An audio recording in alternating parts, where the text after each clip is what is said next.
Assalamualaikum Ustadz. Waalaikumsalam warahmatullahi wabarakatuh. Ustadz, gimana sih caranya supaya berpikir kita selalu positif atas segala ujian, cobaan yang menimpa hidup? Seperti masalah jodoh, rezeki, agar dimudahkan. Kalau susah, apa itu karena Allah sedang membersihkan dosa-dosa saya? Ya, begini Bu ya. Kalau di gelas saya ada gelas nih misalnya, berisi air teh. Di gelas itu ada isi air teh. Ya, kan warnanya gelap.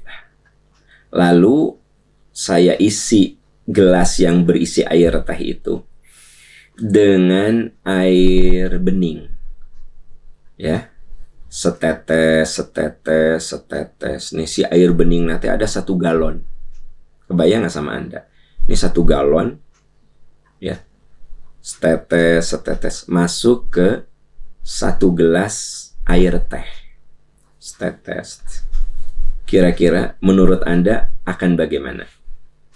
Coba pelan-pelan air teh itu, ya, pelan-pelan bagaimana? Kan 1 galon nih, setetes, cuma setetes loh, setetes, setetes. Percaya ke saya, nanti air yang di gelas ini bukan air teh lagi, tapi air bening, walaupun cuma setetes-setetes. Nah, itu ilustrasi. Kita ini bisa husnuzon, baik sangka, kalau hati dan pikiran kita bersih. Pikiran dan hati kita bersih harus diisi dengan sesuatu yang bersih. Seperti ilustrasi yang tadi saya sampaikan. Segelas air teh, setetes, setetes, setetes, dan dimasukkan, ya, air dari galon. Percaya ke saya, itu air teh tadi bakal bening. Bener gak sih? Nah, sekarang hidup itu akan selalu ada masalah.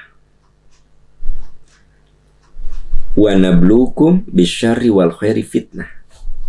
Firman Allah, selama kamu hidup, ujian demi ujian itu akan ada. Jadi ujian itu bagian yang tidak pernah lepas dari kehidupan. Hanya setiap orang beda ujian. Ada ujiannya susah dapat jodoh gitu. Ada ujiannya susah dapat rezeki, ya. Ada ujiannya susah dapat ilmu. Ada ujiannya susah dapat anak. Berbelas tahun nikah belum dikaruniai anak itu.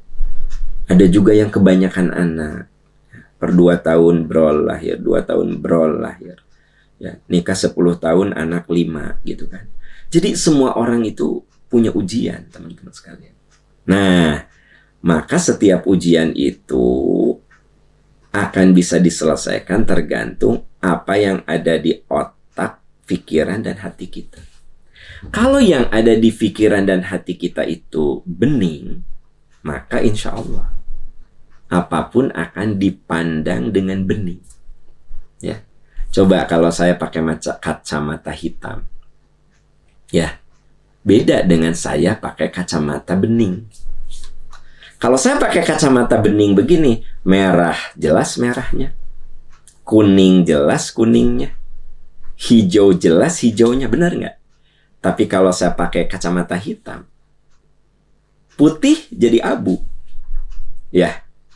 Benar nggak sih? Bisa aja. Kata teman saya, itu bajunya meni putih pisan. Mana abu?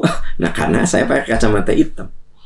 Jadi saudara-saudaraku tercinta, kalau Anda bertanya, gimana caranya Ustadz ya supaya saya itu husnuzon ngadepin ujian? Masukkan dalam jiwa Anda rutin percikan iman. 1 percik, 1 percik, 1 percik. Anggaplah percikan iman itu air bening yang ada di galon. Masuk dalam pikiran kita, hati kita, pelan-pelan. Karena manusia makan latar kabun natobakon antobak. Firman Allah, kamu itu berubah setahap demi setahap. Gitu, ya. Nggak apa-apa tiap pagi cuma 45 menit, 45 menit tiap pagi gitu loh. Bertahun, berpuluh tahun. Terus gitu ya. Nah, saya kudu istiqomah, Anda juga kudu istiqomah. Karena yang paling penting dalam hidup itu konsisten. Ya. Anda tahu nggak? Kunci surga itu istiqomah. Tahajud nggak akan jadi pintu surga kalau Anda nggak punya kuncinya, yaitu istiqomah dalam tahajud gitu. Saum Senin Kemis nggak akan jadi pintu surga, ya, kecuali istiqomah. Anda harus punya kuncinya, istiqomah dalam saum Senin Kemis. Majelis taklim nggak akan jadi pintu surga kalau Anda nggak akan terbuka kalau Anda nggak punya kuncinya. Kuncinya apa? Istiqomah. Makanya ada ayat yang mengatakan, innalladzina qalu rabbuna Allah tsumma istaqamu tatanazzalu alaihimul malaikah alla takhafu wa la tahzanu wa absyiru bil jannati allati kuntum tu'adun. Orang yang mengatakan Tuhan kami Allah terus istiqomah. Nah, jadi kalau Anda mengatakan gimana ya caranya supaya saya husnuzon terus, cok pikiran dan hati Anda istiqomah, kasih percikan-percikan iman supaya pikiran dan hati kita jadi bersih. Sehingga setiap persoalan itu kita akan memandangnya dari dimensi positif. Nah, Anda diberi sakit, ya Allah semoga ini penggugur dosa. Anda lihatnya dari segi positif. Ya Allah semoga ini jadi penggugur dosa. Ya Allah beri hamba kesabaran, ketabahan. Andai dengan sakit ini hamba meninggal, semoga ini jadi pintu kesyahidan hamba. Kan indah. Coba yang satu lagi.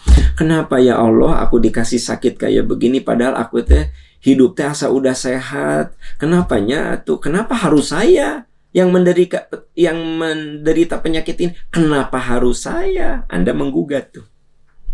Tapi kalau gini, ya Allah beri hamba kesabaran untuk menerima ini. Nah, benar nggak sih? Sok Anda pikirkan. Jadi cara yang paling mudah adalah isi jiwa dan pikiran kita dengan sesuatu yang bening, dengan sesuatu yang jernih, sehingga nanti kita akan melihat persoalan-persoalan itu dari perspektif yang jernih. Wallahu a'lam bishawab.